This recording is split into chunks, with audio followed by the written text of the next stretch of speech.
Have you ever walked into a room and felt the air getting sucked out by someone's massive ego? You know the type. The person who uses words like weapons, trying to slice through your confidence just to feel a little taller themselves. Your heart starts racing, your face gets hot, and your instinct is to fight back or shut down. But what if you didn't have to do either? What if you could crumble their entire power dynamic with just one sentence? Welcome back to INVICTUS X. Today, we aren't just talking about ignoring bullies, we are decoding the ancient Stoic art of verbal self-defense. We are going to hand you 5 linguistic keys that don't just shut down arrogant people, they leave them wondering what just happened while you remain completely untouched. Before we arm you with these phrases, we need to understand the battlefield. Arrogance is rarely about you. It is almost always about them. As Seneca, the great Stoic philosopher, famously implied, arrogance is often a mask worn by the small to appear large. In the modern world, we see this everywhere, from the micromanager at work to the keyboard warrior on social media. They're starving for a reaction. They need your anger, your defense, or your submission to validate their own fragile sense of self. When you get angry, you give them that fuel. Here's the hard truth that INVICTUS X wants you to internalize. An insult is like a gift delivered to your doorstep. If you refuse to sign for the package, it goes back to the sender. The following 5 phrases are your way of refusing the package. 1. The validity check. You have a right to think that way. Imagine you're in a high-stakes meeting. You have just presented a project you've worked on for weeks. David, a colleague known for his ego, interrupts you with a sneer. Honestly, this strategy is naive. It's never going to work in this market. The room goes quiet. David is smiling, waiting for you to get defensive or stutter. He wants a fight. Instead, you lock eyes with him, keep your face entirely neutral, and say, "You have a right to think that way." Then you move on to the next slide. Arrogance functions on Newton's third law. For every action, there is a reaction. David pushed you, expecting you to push back. By saying you have a right to think that way, you are stepping aside. You aren't agreeing with him. You aren't saying he's right. You are simply acknowledging his autonomy. It's a psychological vacuum. You have validated his right to an opinion without validating the content of the opinion. By refusing to debate, you signal to everyone in the room that his opinion is not a threat to you. You effectively say, "Your disapproval is noted, and it is irrelevant to my confidence." 2. The intellectual pivot. That's an interesting point. You've given me something to think about.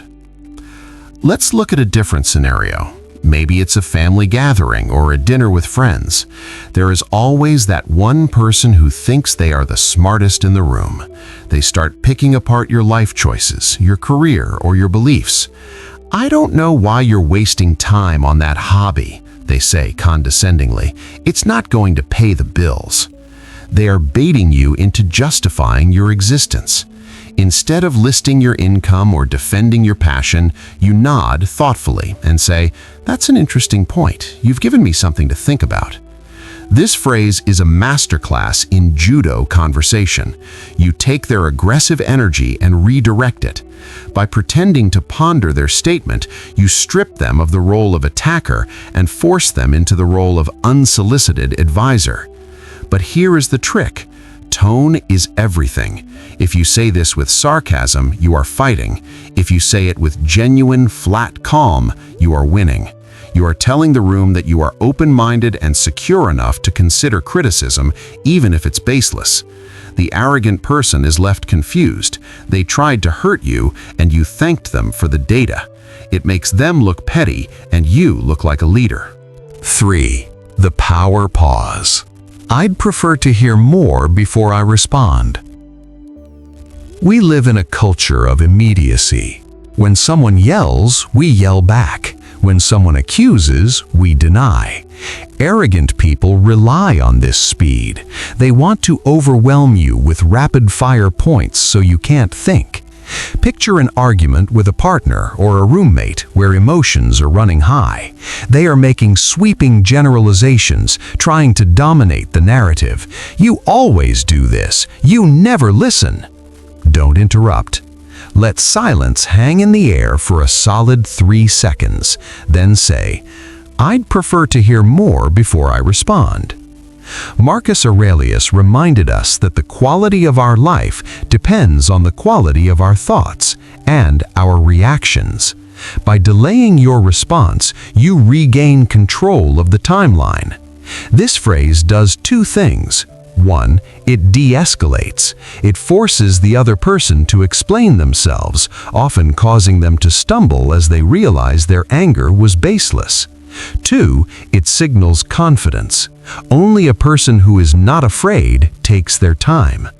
You are essentially saying, "I am not threatened by your volume. I am analyzing your logic." It shifts the dynamic from an emotional brawl to a logical examination, a field where arrogance usually fails. 4. The mirror of subjectivity. It's interesting how everyone sees the world differently. This is one of my personal favorites here at INVICTUS X.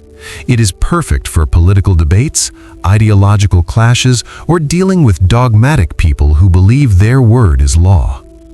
Let's say you are at a social event, and someone is loudly proclaiming that X is the only way to live and implying anyone who disagrees is an idiot. They turn to you, challenging you to disagree.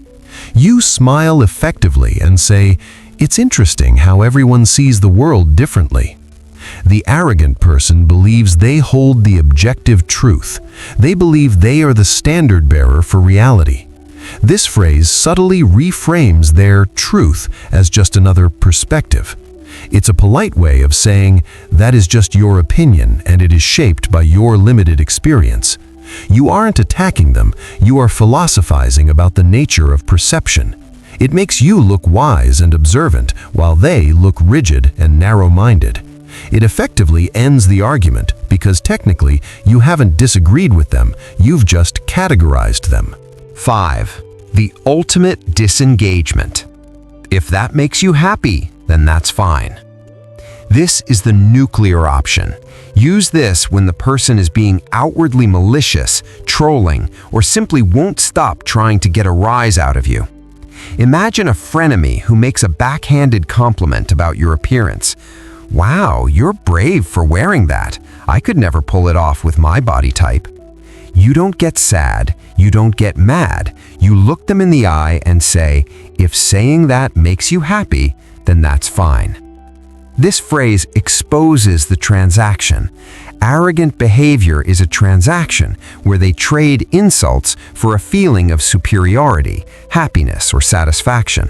By explicitly naming it, "If that makes you happy," you are breaking the fourth wall. You are revealing that you know why they are doing it, to feel better about themselves. It implies compassion rather than anger. You are looking down at them with not arrogance, but with pity. You are telling them, "I see you need this victory to feel okay, so I'll let you have it." There is no comeback to this. If they get angry, they prove they aren't happy. If they stay silent, they accept the defeat. These phrases are not magic spells, they are tools of emotional regulation. As we discuss often on INVICTUS X, the goal of Stoicism isn't to be a statue without feelings. It is to be a warrior who chooses which battles are worth fighting. When you use these phrases, you are protecting your peace. You are drawing a circle around your mind and saying, "Your chaos is not allowed inside here." The daily challenge. I want you to try this. The next time someone cuts you off in traffic, talks over you in a meeting, or makes a snide comment online, pick one of these phrases. Watch their reaction, but more importantly, watch your reaction. Feel the power of not being dragged into the mud. Arrogance is a fragility that screams. Confidence is a strength that whispers. Be the whisper that silences the room. What is your go-to method for dealing with difficult people? Do you have a phrase that stops them in their tracks? I want to hear your stories. Share your habits in the comments below. Let's build a community of high-value, stoic individuals who lift each other up. And remember, you are the master of your own mind.